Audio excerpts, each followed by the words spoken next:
you're the next guy up. You're scheduled when? July 29th. July 29th? How long you been in here? Since I drove up here February 2nd, 1983, caught this case August 24th, 1982. Yeah. I'm looking at your rap sheet here, summary of why you were convicted. Did you do it? Yes, I did the killing. Yes, I did. Yeah. Why? My brother was murdered in Houston in 1980, Longfellow. Uh-huh.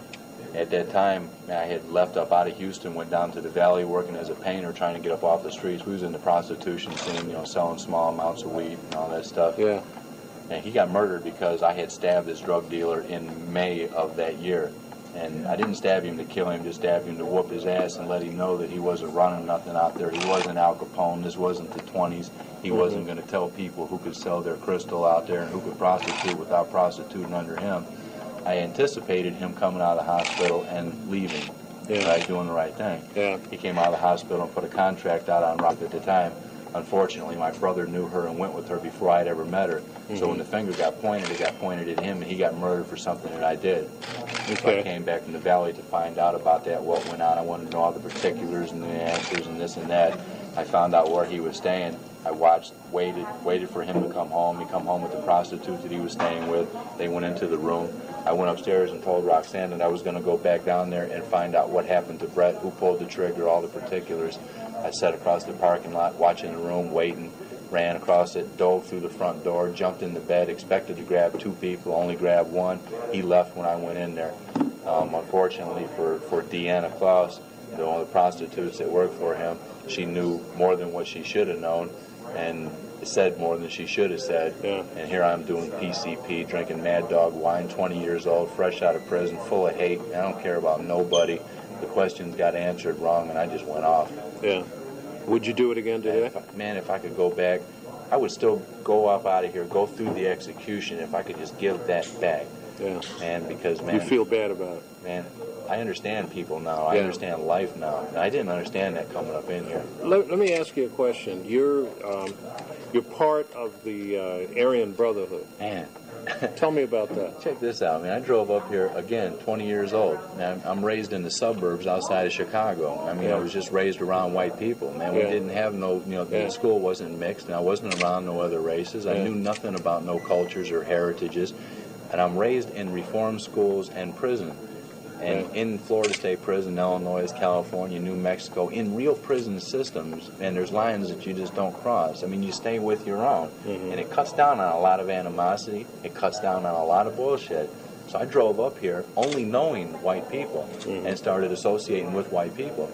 Man, I had no idea of no AB. I didn't know nothing about no AB at that time. The folks I started associating with did and were. So my association with them makes me a sympathizer, makes me guilty by association. Well, we was all in a mixed recreation group up until the time this dude named Michael Derrick ended up with 44 holes in himself out there on the recreation yard because he was an ex-building tenant. When that happened, they ended up separating our recreation group, all whites here, blacks there, Mexicans over there. And then when they got us in the all-white group, they started weeding us out one at a time, finding out who was AB and who wasn't.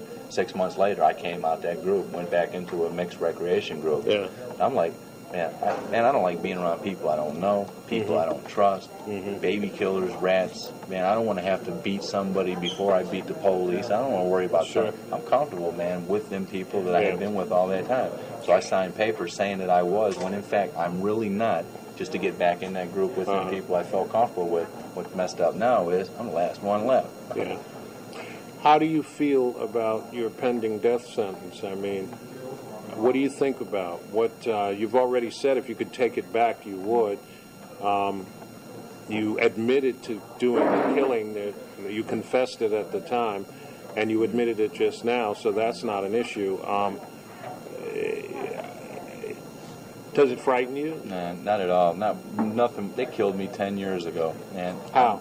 Man, when I drove up here, all the pieces they've taken up out of me since I've been here. I lived in solitary for 1984, 1985, and 1986. They used to have what they called a Special Operations Response Team, Goon Squad, SORT team, dressed up in their riot gear.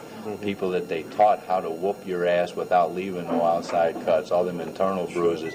I got my ass whipped every other day for 3 years straight, from solitary to a cell block down the other end of the building. back and forth, back and forth. Down there with no running water, toilet and sink torn off the wall. We were urinating and defecating in a little square in front of our house, throwing our food on the walls, smearing it, just to show them that they couldn't come in there and make our conditions no worse than we could make them ourselves, that they didn't have nothing for us.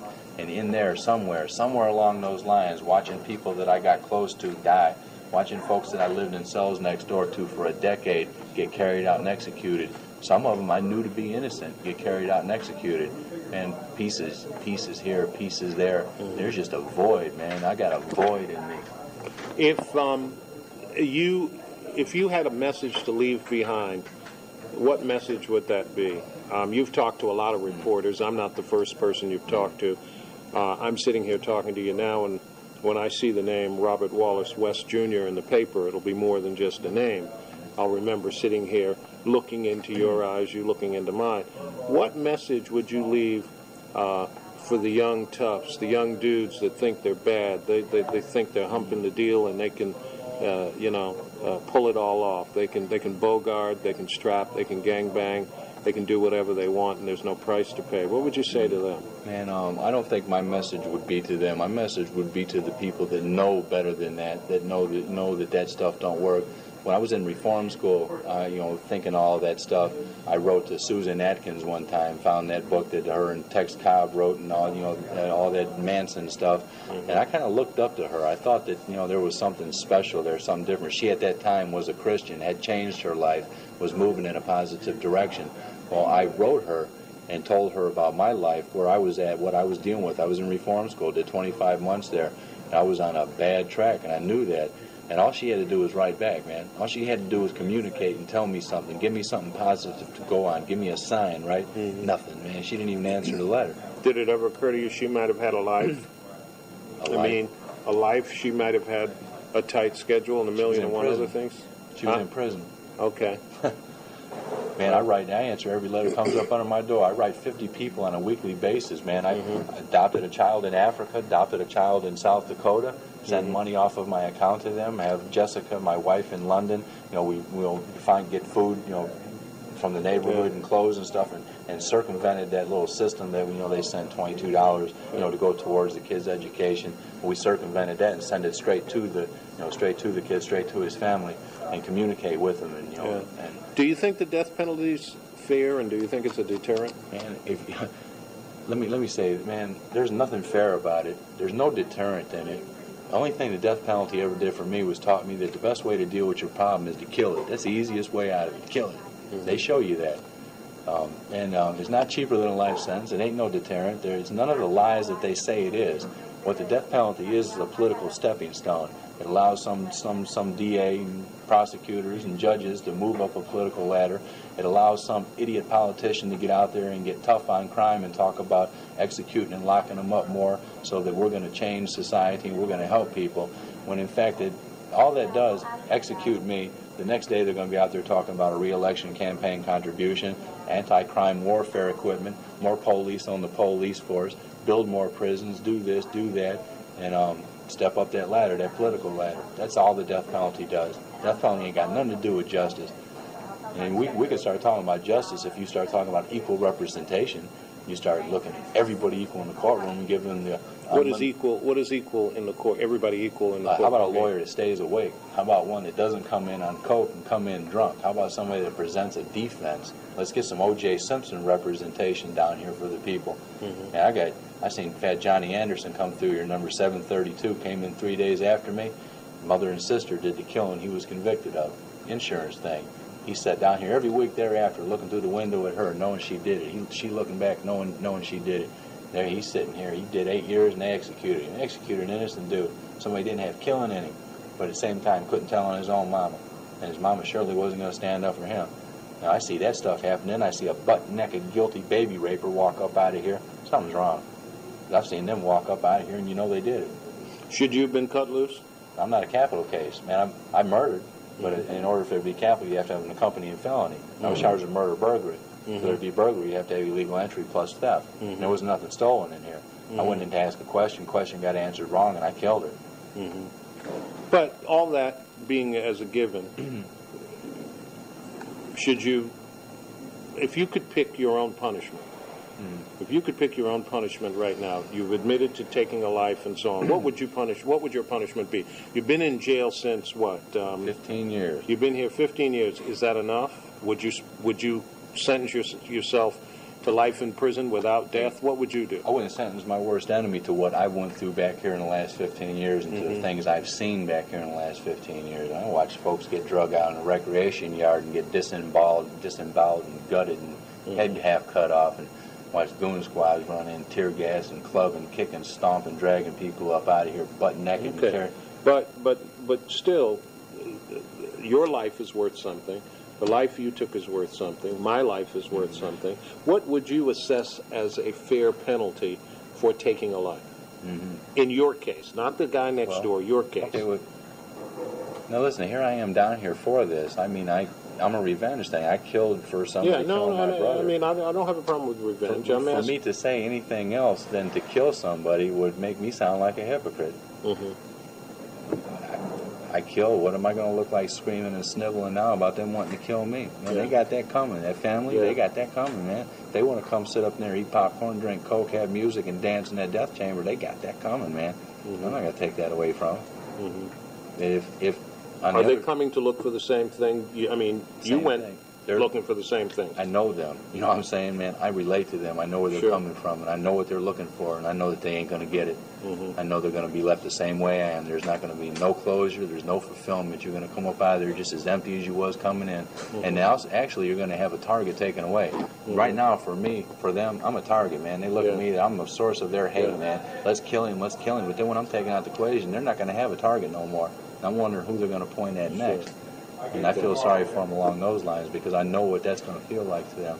To the young dude that's out on the street right now, who doesn't even know your name, he doesn't even know who you are, he doesn't care, he was like you are when you were 16, 15, 14, what would you say to him or her? Them old people telling you those things about school, they know what they're talking about. School, school, school, school. Get your ass in it, feed your head. If you don't, they're going to stomp on you, they're going to drag you off through these systems, you're going to go from reform school to the penitentiary, and next thing you know, you're doing life without parole and paying restitution, you're wondering what the hell happened. And stay out of here. And this is a dead end, this ain't, man, for nobody. I'm not an especially religious man, but do you believe in God? Do you believe something will happen to you after your date of execution is met? Here's my thing. I believe there's a God, but I don't trust man.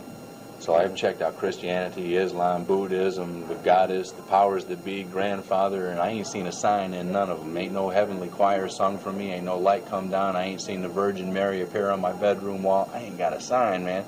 And I'm a bad gambler. So I look at 265 different religious sects in the world. I look at all the different Christian denominations, and I know as sure as hell, as soon as I choose one, I'm going to choose the wrong one, and I'm going to go to hell for picking the wrong thing. And I don't know what to follow, man. I need a sign. I need somebody to put me on a path of righteousness. I do believe God. But here we go again. You got man wrote that Bible. Man had his hand in there. And I know man. I know how corrupt and evil he is. And I know anything he puts his hand in, it's got to be he's got to have something coming out of it. And I don't trust him. And I'm scared to death, man. And I'm going to walk through that veil with my eyes wide open. But I don't got no idea what I'm walking into. Hey, listen, thanks for taking time to talk to me. I appreciate it. Appreciate you coming. All right, man. Take care. You too.